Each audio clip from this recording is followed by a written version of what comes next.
রাজনীতি ও কূটনীতিতে সত্যিকারভাবেই শেষ বলে কিছু নেই।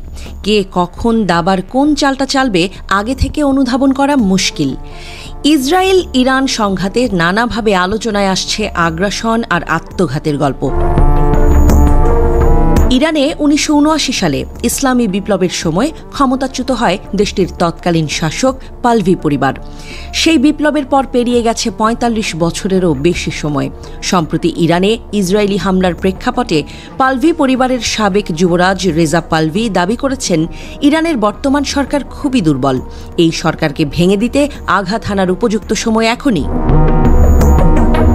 ইরানে পতিত পালভি রাজবংশের সর্বশেষ শাসক রেজা শাহ পালভির ছেলে রেজা পালভি দেশটিতে বর্তমান রেজিমের বিরুদ্ধে একটি বিদ্রোহের আভাস দিয়েছেন। আন্তর্জাতিক সংবাদ মাধ্যমগুলোতে অনবরত সাক্ষাৎকার দিয়ে যাওয়া ইরানের সাবেক এই যুবরাজ এই পরিকল্পনার আভাস দেওয়ার চেষ্টা করেন।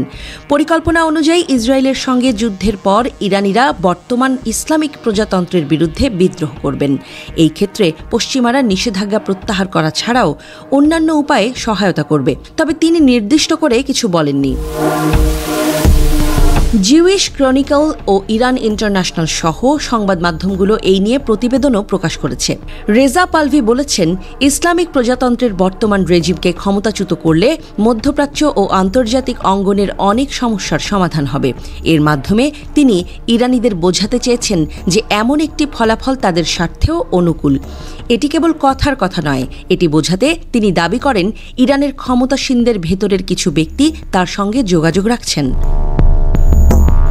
পালভি পরিবারের এই সদস্য বলেন, ইরানের সাধারণ মানুষ যারা বর্তমান সরকারের বিরোধী, তারা ইসরায়েলের হামলায় নতুন করে উজ্জীবিত হয়েছেন। এসব হামলায় ইরানের জ্যেষ্ঠ সামরিক নেতারা নিহত হয়েছেন। তিনি বলেন যে চূড়ান্ত সমাধান হল শাসন পরিবর্তন, এবং এখন আমাদের একটি সুযোগ আছে, কারণ এই শাসন তার দুর্বলতম অবস্থায় আছে।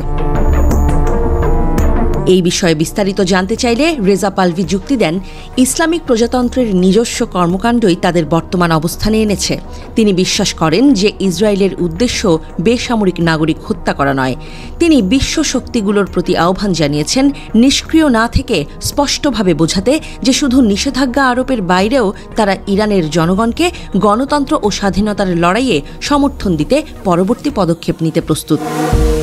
পালভি নির্বাসিত জীবনযাপন করছেন এবং তার উদ্দেশ্যকে সমর্থন করার জন্য বিদেশি পক্ষগুলোকে প্রভাবিত করার সক্রিয় চেষ্টা করছেন। সাম্প্রতিক বছরগুলোতে তিনি ইসরায়েল সফরও করেছেন। পালভি এও বলেছেন যে সাধারণ ইরানিরা ইসরায়েলের সঙ্গে যুদ্ধে যেতে চান না। যদি কোনো বিদ্রোহ ঘটে, তবে পালভি নিজেকে এমন এক নেতা হিসেবে তুলে ধরতে চান যিনি ইরানের ক্রান্তিকালীন সময়ে নেতৃত্ব দিতে পারেন।